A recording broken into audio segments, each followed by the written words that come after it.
Hey guys, welcome to Uttarakhand 2.0 Amarjeet में आप सभी का स्वागत है। देखिए, एक नए सेशन के साथ।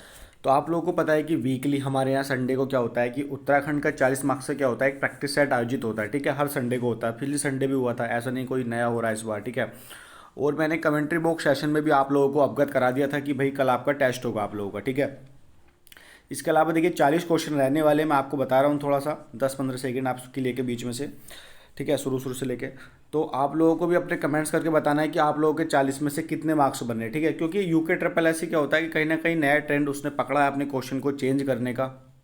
ठीक है, तो आप लोग बता सकते हैं। देखिए, और क्या नाम है, जैसे मान लीजिए आप लोगों को लगता है कि 4 क्वेश्चन में आप लोगों को एनालाइज करना है, तो आप लोग बीच में वीडियो को स्किप कर सकते हैं कुछ सेकंड के लिए अपना आइडिया लगाने के लिए। ठीक है, चलिए देखिए शुरू करते हैं। पहला क्वेश्चन देखिए क्या कहता है कि गोरखनाथ वैदा कनफटा योगी, ठीक है, पुस्तक के लेखक कौन है। तो ये एक पुस्तक है, तो इसके राइटर आप लोगों को बताने हैं। ठीक है, तो इसका राइट आंसर क्या हो जाएगा, ऑप्शन नंबर ए यहाँ पे राइट हो जाएगा। क्या हो जाएगा, ऑप्शन नंबर ए, जॉर्ज ब्रेस्टन ब्रिंक्स। ठीक है, यानी कि ऑप्शन नंबर ए यहाँ पे राइट हो जाएगा। तो इस बुक के राइटर ए। ठीक है, चलिए अगला क्वेश्चन देखिए, क्वेश्चन नंबर 2।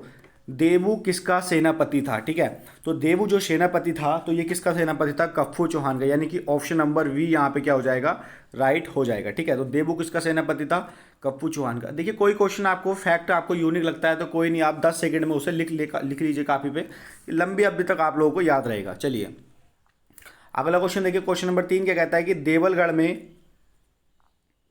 देवलगढ़ में सत्यपाल मठ का निर्माण किसने कराया था। देखिए, देवलगढ़ कहाँ है कि श्रीनगर पौड़ी में पड़ता है, तो उससे कुछ ही दूरी पर ऊपर ये देवलगढ़ है।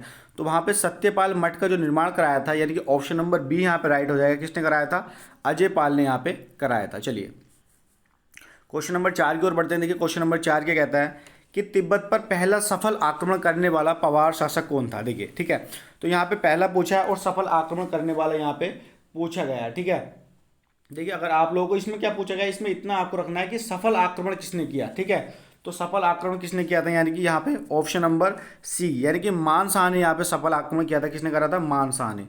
देखिए, सफल पूछ रहा है, ये नहीं पूछ रहा कि पहली बार किसने किया था, लेकिन सफल पूछा है यहाँ पे। अगर पूछेगा पहली बार किसने किया तो अजय पाल ने, अगर सफल पूछेगा तो मान शाह ने। ठीक है, ये क्वेश्चन, इस तरीके का क्वेश्चन अभी था किसी पेपर में, वीडियो की पता नहीं किस शिफ्ट में था, तो इसे यहाँ पे याद रखेंगे आप लोग। चलिए अगला क्वेश्चन देखिए क्या कहता है कि कवि भरत ने किस कवि को, ठीक है, कवि भरत ने किस कवि को राजनीतिक चतुर्व्यय संग्राम में शत्रु को संताप देने वाला कहा है। ठीक है, तो किसे कहा है, ये डेफिनेशन आप लोग याद रखेंगे। किसने कहा है, कवि भरत ने कहा है, कवि भरत ने कहा है। और किस कवि को कहा है, राजनीतिक चतुर्व्यय संग्राम में शत्रु को संताप देने वाला कहा है, यानी कि ऑप्शन नंबर यहाँ पे राइट हो जाएगा सी, यानी कि सहजपाल को। ये वही सहजपाल है जो अकबर के समकालीन भी रहा था कुछ अवधि के लिए, ज़्यादा नहीं कहूँगा, कुछ अवधि यहाँ पे बोलना उचित होगा। चलिए अगला क्वेश्चन देखिए क्या कहता है, किसने बलभद्र शाह की तुलना भीम से की थी। ठीक है, तो भैया तुलना तो वही करेगा जो राइटर वगैरह होंगे, तो आप लोग अजय पाल को तो ऑप्शन से वैसे ही काट सकते हैं। ठीक है, तो बलभद्र शाह की तुलना, किसने बलभद्र शाह की तुलना भीम से की थी, यानी कि ऑप्शन नंबर क्या हो जाएगा यहाँ पे, बी राइट हो जाएगा। ठीक है, ऑप्शन नंबर बी क्या हो जाएगा यहाँ पे राइट हो जाएगा, यानी कि देवराज ने कही था। ठीक है, देवराज क्या एक राइटर है। ठीक है, चलिए बढ़ते हैं आगे, क्वेश्चन पे देखते हैं। चलिए देखिए क्वेश्चन नंबर 7 देखिए क्या कहता है। 7 क्या कहता है कि मानपुर नगर किसने बसाया था। ठीक है, तो जाहिर सी बात है, मैसी मानपुर और मैसी मानसा, यानी कि ऑप्शन नंबर बी यहाँ पे राइट हो जाएगा। मानपुर नगर किसने किसने बसाया था, यहाँ पे मान शाह ने बसाया था। चलिए क्वेश्चन नंबर 8 की ओर देखिए। क्वेश्चन नंबर 8 क्या कहता है कि वास्तु शिरोमणि ग्रंथ की रचना किसने करी थी। ठीक है, तो ग्रंथ है एक पूरा का पूरा, तो इसकी रचना किसने करी थी, आप लोग नोट कर सकते हैं अगर आपको कोई फैक्ट पढ़ा हुआ नहीं लगता है तो कोई क्वेश्चन। वास्तु शिरोमणि ग्रंथ की रचना किसने करी थी, यानी कि राइट आंसर क्या होगा, यानी कि ऑप्शन नंबर बी यहाँ पे हो जाएगा, शंकर देव ने यहाँ पे करी थी। चलिए अगला क्वेश्चन देखिए, क्वेश्चन क्या कहता है ये वाला, इसे मैं यहाँ पे थोड़ा सा जूम कर लेता हूँ, आप लोगों को दिख नहीं रहा, चलिए दिख गया कि सर्वाधिक उम्र यानी कि 48 वर्ष में गद्दी पर बैठने वाला पवार शासक कौन था। यानी कि जब वो गद्दी पर बैठा तो उसकी आयु कितनी होगी, लगभग उस समय 48 वर्ष होगी। तो ये कौन थे, यानी कि ऑप्शन नंबर यहाँ पे 9 का राइट हो जाएगा वी, महिपति शाह। तो महिपति शाह जो थे वो 48 वर्ष की उम्र में जो थे गद्दी पर बैठे थे। चलिए अगला क्वेश्चन देखिए, क्वेश्चन नंबर 10 देखिए क्या होता है, ये याद रखना आप लोगों को। ठीक है, ऐसे फैक्टर लेता आयोग। एक बार पूछा था कि पवार वंश का 55वां राजा कौन था, तो उस समय आया था सुदर्शन शाह, जहाँ पे वो टेरी का फर्स्ट राजा वहाँ पे होता है। चलिए 10वां क्वेश्चन देखिए, सबसे कम समय तक गद्दी पर बैठने वाला पवार शासक कौन था। तो वो जो गद्दी पर बैठा वो मात्र सबसे कम समय तक ही गद्दी पर बैठा था। ठीक है, तो इसका राइट आंसर क्या होगा यहाँ पे? ऑप्शन नंबर ए यहाँ पे हो जाएगा। कौन था? उपेंद्र शाह। कौन था यहाँ पे? उपेंद्र शाह यहाँ पे राइट आंसर हो जाएगा 10 का। चलिए 11वां क्वेश्चन देखिए। 11वां क्वेश्चन क्या कहता है कि द्वितीय पवार शासक कौन था? देखिए जैसे आप लोगों ने देखा होगा कि प्रथम विश्व हिंदी सम्मेलन कब हुआ? 1975 में। तो उसने प्रथम ना पूछ के दूसरा पूछना चालू कर दिया। तो इसी तरीके से जीके के पोर्शन में भी कहीं ना कहीं हो सकता है कि प्रथम ना पूछ के वो द्वितीय पूछ ले कि द्वितीय पवार शासक कौन था। तो इसका राइट आंसर क्या होगा यहाँ पे? ऑप्शन नंबर बी यहाँ पे हो जाएगा, श्यामपाल। ठीक है, क्या हो जाएगा यहाँ पे? श्यामपाल हो जाएगा। और मैं अजयपाल की बात करूँ तो कहीं ना कहीं ये 37वें क्रम का राजा वहाँ पे देखा गया, क्योंकि सबका अपना अपना देखिए यहाँ पे मत रहा है। चलिए अगला क्वेश्चन देखिए क्या कहता है। क्वेश्चन नंबर 12, 50वां पवार शासक कौन था? मतलब 50वें क्रम का पवार शासक कौन था? मैंने आपको बताया ऊपर कि एक बार 55वें क्रम का पूछा जा चुका है, सुदर्शन शाह। तो इस तरीके से 50 भी पूछा सकता है, क्योंकि डिजिट है 50 अपने आप में एक 50-50 का। तो इसका राइट आंसर क्या होगा यहाँ पे? उपेंद्र शाह यहाँ पे राइट आंसर हो जाएगा। क्या हो जाएगा यहाँ पे? उपेंद्र शाह यहाँ पे राइट आंसर हो जाएगा, यानी कि ऑप्शन नंबर डी। चलिए अगला क्वेश्चन देखिए। क्वेश्चन नंबर 13 क्या कहता है कि अजयपाल का उत्तराधिकारी कौन था? तो अजयपाल का भैया उत्तराधिकारी कौन था? तो इस तरीके का क्वेश्चन भी देखा गया कि कहीं ना कहीं आयोग पूछ रहा है। तो इसका राइट आंसर क्या होगा यहाँ पे? कल्याणपाल। ठीक है, क्या होगा यहाँ पे? कल्याणपाल हो जाएगा अजयपाल का उत्तराधिकारी। चलिए अगला क्वेश्चन वेरी इंपॉर्टेंट। ठीक है, इसे मैं वेरी इंपॉर्टेंट ही कहूँगा, ये मिलेगा जरूर आपको किसी न किसी परीक्षाओं में। किसके समय राजदूत भेजने की प्रथा शुरू हुई थी? ठीक है, तो राजदूत भेजने की प्रथा किसके समय में हुई थी? यानी कि ऑप्शन नंबर सी, यानी कि बलभद्र शाह के समय में यह हुई थी, राजदूत भेजने की प्रथा शुरू हुई थी। ये अच्छा क्वेश्चन है, इंपॉर्टेंट भी मैं मान सकता हूँ इसे कहीं ना कहीं। चलिए क्वेश्चन नंबर 15 देखिए क्या कहता है कि देवलगढ़ में अजयपाल का चित्र किस मुद्रा में बना हुआ है? देखिए सबसे पहले तो अजयपाल का चित्र कहाँ बना हुआ है? देवलगढ़ में। और किस मुद्रा में बना हुआ है तो ये आपको बताना। तो राइट आंसर क्या होगा यहाँ पे? ऑप्शन नंबर वी हो जाएगा, पद्मासन में। ठीक है, पद्मासन में। ये आसन मतलब क्या होता है? किसी तरीके की अवस्था लिया होता है। ठीक है, तो पद्मासन की जो उसने अवस्था ली हुई है अजयपाल ने, कहाँ पे? देवलगढ़ श्रीनगर में। चलिए चलिए देखिए क्वेश्चन नंबर 16 तक हम आ गए इतनी जल्दी। क्वेश्चन नंबर 16 देखिए क्या कहता है कि वीर गुणज्य सुखद प्रजाया। ठीक है, वीर गुणज्य सुखद प्रजाया किसे कहा गया है? ठीक है, तो इसका राइट आंसर क्या होगा यहाँ पे? तो राइट आंसर क्या हो जाएगा? यानी कि ऑप्शन नंबर बी यहाँ पे हो जाएगा, सहजपाल को कहा गया है। ठीक है, चलिए बढ़ते हैं अपने 16वें क्वेश्चन की ओर। चलिए देखिए क्वेश्चन नंबर 17 देखिए। क्वेश्चन नंबर 17 क्या कहता है कि बद्रत पांडे को किस आंदोलन के बाद कुर्मांचल केसरी की उपाधि मिली थी? ठीक है, तो किस आंदोलन के बाद मिली थी बद्रत पांडे को कुर्मांचल केसरी की उपाधि? तो राइट आंसर क्या होगा यहाँ पे? कूली बेगार प्रथा को इन्होंने समाप्त किया था। आप लोगों ने देखा होगा 13, ठीक है, 13 और 14 जनवरी 1921 को इन्होंने जो था वो जितने रजिस्टर थे जिसमें कूली बेगार प्रथा का नाप जोग था, वो सभी के सभी जो थे वो बागेश्वर की सरयू नदी में बहा दिए गए थे। ठीक है, तो कूली बेगार प्रथा वहाँ पे देखा जाए तो समाप्त हो चुकी थी। तो उसके बाद क्या हुआ? बद्रत पांडे को कौन सी उपाधि दी गई थी? कुर्मांचल केसरी की उपाधि दी गई थी, इसलिए इन्हें कुमाऊं केसरी भी कहा जाता है। चलिए क्वेश्चन नंबर 18 देखिए। क्वेश्चन नंबर 18 कहता है कि किस आंदोलन को रक्तपातहीन क्रांति कहा जाता है? ठीक है, तो किस आंदोलन को कहा जाता है रक्तपातहीन क्रांति? यानी कि ऑप्शन नंबर क्या हो जाएगा यहाँ पे? राइट हो जाएगा, कूली बेगार प्रथा को कहा जाता है। ठीक है, क्योंकि काफ़ी ज़्यादा क्या हुआ था यहाँ पे? रक्त मतलब ब्लड एक तरीके से मतलब उस चीज़ में वो हो गया था। चलिए क्वेश्चन नंबर 19 देखिए क्या कहता है कि किसे रक्त रंजित क्रांति कहा जाता है? अब देखिए क्या होता है कि कहीं ना कहीं इस क्वेश्चन को वो देखिए यहाँ ऊपर क्या पूछा है? रक्तपातहीन, और यहाँ पे क्या दे देगा वो? रक्त रंजित क्रांति कहा जाता है। तो कहीं ना कहीं इसे घुमा के यहाँ पे आप लोगों के सामने रख देगा और कहीं ना कहीं वो आपको डाउट करने की यहाँ पे कोशिश करेगा। क्या? UK triple S C. तो इसका राइट आंसर क्या होगा यहाँ पे? कूली बेगार यहाँ पे राइट हो जाएगा। चलिए क्वेश्चन नंबर 20 की ओर बढ़ते हैं। देखिए क्वेश्चन नंबर 20 क्या कहता है कि कूली बेगार आंदोलन का वास्तविक जन्मदाता कौन था? ठीक है, यहाँ पे वास्तविक जन्मदाता पूछा है। ठीक है, तो कौन था इसका जन्मदाता वास्तविक?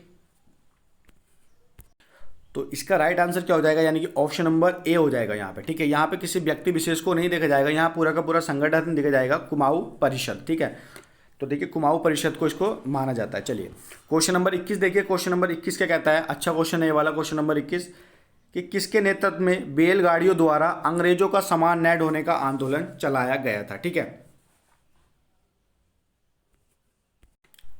तो इसका आप लोग लगा लीजिए भैया अपने चारों ऑप्शन के अकॉर्डिंग। तो इसका राइट आंसर क्या होगा यहाँ पे? मुकुंदराम बड़ाथवाल। ये अच्छा क्वेश्चन है और अजय रावत जी की बुक से क्वेश्चन लिया गया है। ठीक है, तो देखिए यहाँ पे एक बार पढ़ देता हूँ मैं कि किसके नेतृत्व में बैलगाड़ियों द्वारा अंग्रेजों का सामान न ढोने का आंदोलन चलाया था?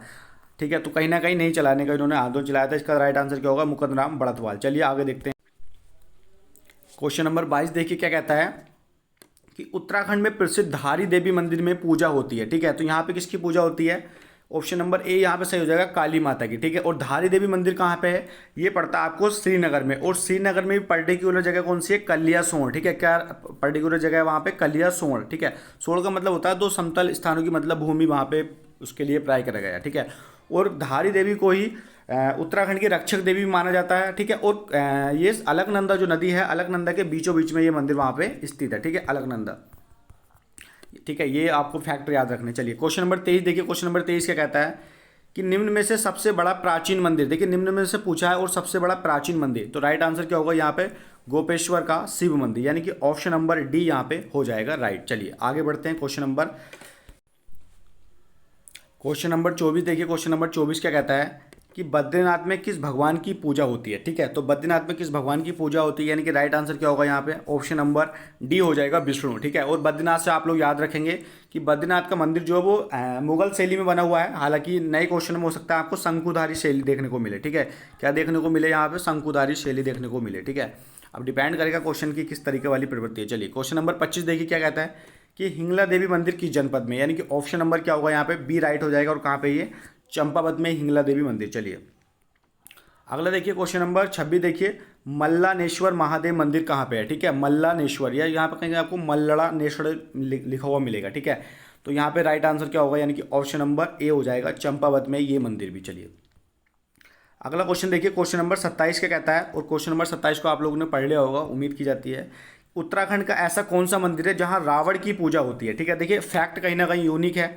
तो रावण की जो पूजा होती है ना, ये होती है आपकी कहाँ पे, बिरासकुंड में, बिरासकुंड मंदिर। और कहाँ पे आता है ये, चमोली में आता है, ठीक है, गोपेश्वर साइड में आपको देखने को मिलेगा। चलिए क्वेश्चन नंबर 28 देखिए क्या कहता है कि प्रसिद्ध धारी देवी का मंदिर स्थित है, मैंने अभी आपको बताया, देखिए श्रीनगर के नज़दीक पौड़ी में, ठीक है। और श्रीनगर में भी कहाँ पर्टिकुलर जगह, कलियासोड़। चलिए